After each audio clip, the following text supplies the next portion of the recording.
right, guys. So I'll talk to you for a minute because today is an important day out there in DoorDash world. Why is it an important day? Because there's a whole slew of markets that are going to be at the 90% important time is coming up right now for DoorDash dashers out there, and that is the 90% acceptance rate. Also, recently, the New York Supreme Court has issued a ruling, and DoorDash is right now, effective immediately, having to pay its drivers $17.97 an hour for every order. And it is pitching a fit, and it's a fit that really doesn't make any sense, guys. None of the arguments against paying drivers an adequate wage makes any sense. They say, oh, it's going to take away, it's going to make things cost more. Of course it is. So how do you expect it to make sense for a driver, DoorDash, if it doesn't cost more? It's going to cost more. That's the whole point. And we're already pricing people out by declining orders. That's always been the premise. That's always been the approach many drivers have taken. If it doesn't meet earning guidelines, it gets declined. If it gets declined, it doesn't get delivered unless more is paid. So what's the problem? Why not just offer a fair market amount? And that's what DoorDash is being forced to do. And DoorDash, of course, got caught out for its lies and got brought to its knees in New York. Now, what have they done? It's interesting. You know what they've done? They've stopped worrying about tipping because now they know that they're not going to want to see how much it would cost the customer to put a tip and adequate base pay. But really, it doesn't really matter because what they're projecting are drivers are going to make around $30 an hour, which is exactly what they should be making. And what I've said and others have said, $30 an hour is almost required. Now, a driver doesn't actually make $30 an hour. In fact, what they're really saying is that in order for you to actually make $15 an hour, you have to make $30 an hour. In other words, your expense ratio, all expenses, all things included, that driver's only going to make about 15 bucks an hour when all things are said and done. DoorDash was happy to hide behind a fake base pay, essentially, by saying, hey, we're paying you a gross of 15. That in New York City with high gas costs, high cost of living, high cost of maintaining your vehicle, left drivers with around between $7 to $9 per hour that they were working. Now, obviously, we're supposed to be businesses, right? I mean, that's what DoorDash says we are. So hourly rates are not supposed to really apply to a gig driver, but it does. And of course, that's how a lot of gig drivers are going to apply it. And that's how the politicians are going to apply it. Because at the end of the day, they look at us as if we're employees of DoorDash, Grubhub, Uber Eats, etc. But the reality of the situation is we're not employees. But what we do need is the requirement that on every order that goes out, an adequate wage or an adequate fare, we'll call it a fare because I'm ferrying groceries right now. Other times I'm ferrying food. Sometimes I'm ferrying packages or purchases, that are from Amazon or maybe just a Walmart general merchandise pickup. Bottom line is, it's a fare. I'm not carrying the physical person, but I'm carrying their groceries as if they went to the store themselves and then came back. I'm driving those miles. I'm putting in the work to pick up their items, to wait in the wait line for them and do these things. Now, yes, it does belie the tip or something might be nice to do, especially if you feel something went above and beyond. But the first order of business is we should be compensated duly and fully for our time, for our expenses, for the miles, for everything that we're putting into that. And it should be a fair market-based compensation with a fair bidding situation where we get to see the base pay and we as drivers get to make that decision without any penalty to us because of the fact we're not employees. So if they want to make us employees, which I know they don't, then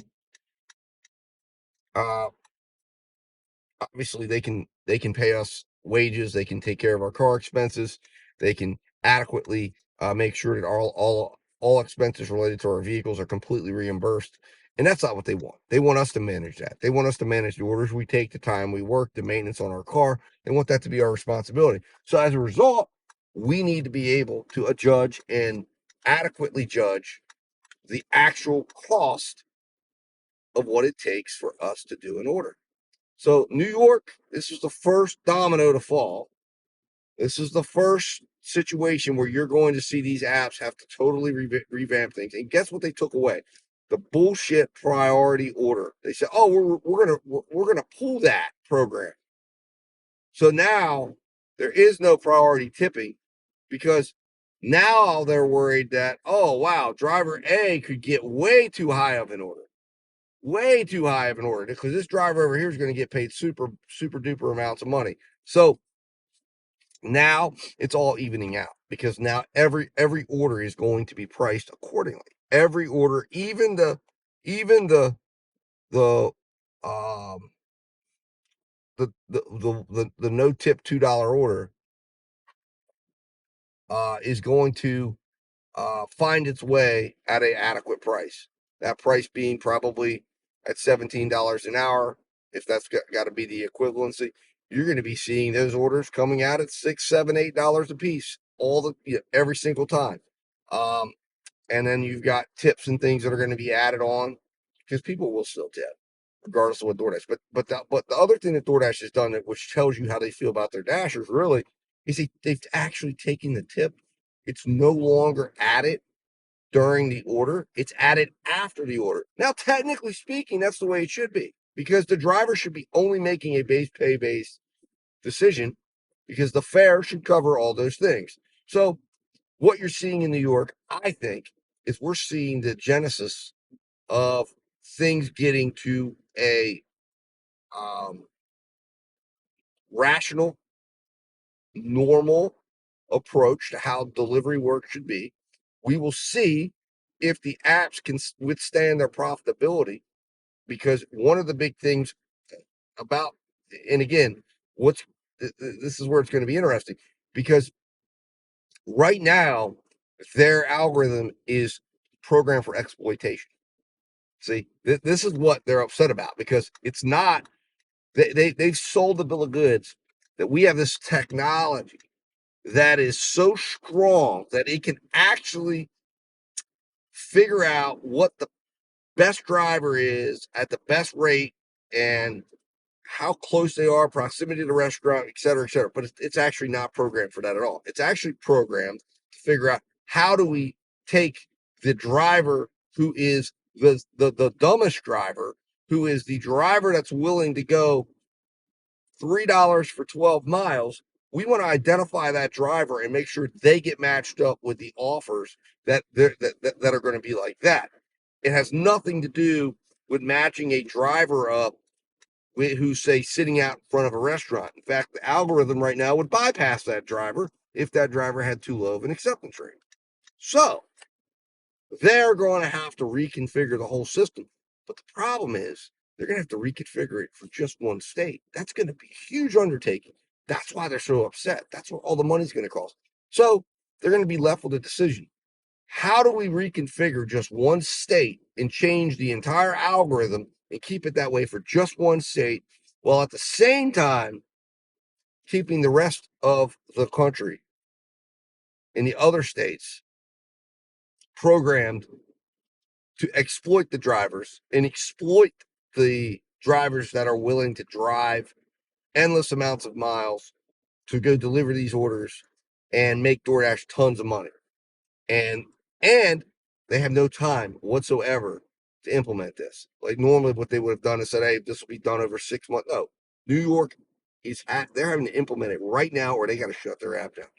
So it's a mess up there. They know they're going to lose gobs of money right now because there are going to be some drivers that are going to get enriched big time because right now their algorithm is going to find these drivers with high acceptance rates who are willing to accept, who normally would be,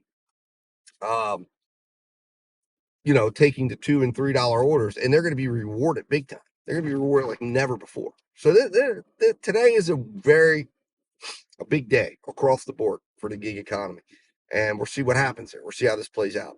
But anyways, guys, I'll leave you with that. I'm at my drop off here. I'm in the middle of filming a ride along, so check that out and tell me what you think about all the happenings going on out here the New York legislation. There's other legislation across the country. There's other dominoes that are going to fall.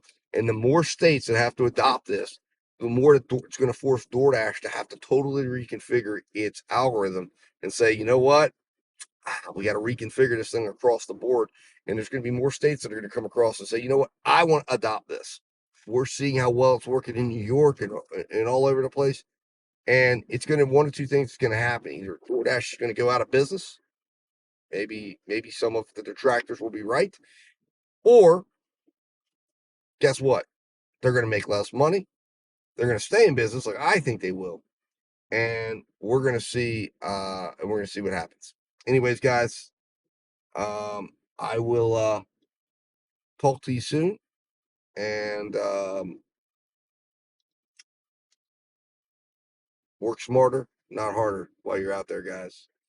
And I'll talk to you soon. Thanks for watching, guys. Check yourself out another video from the Rational Gig Driver.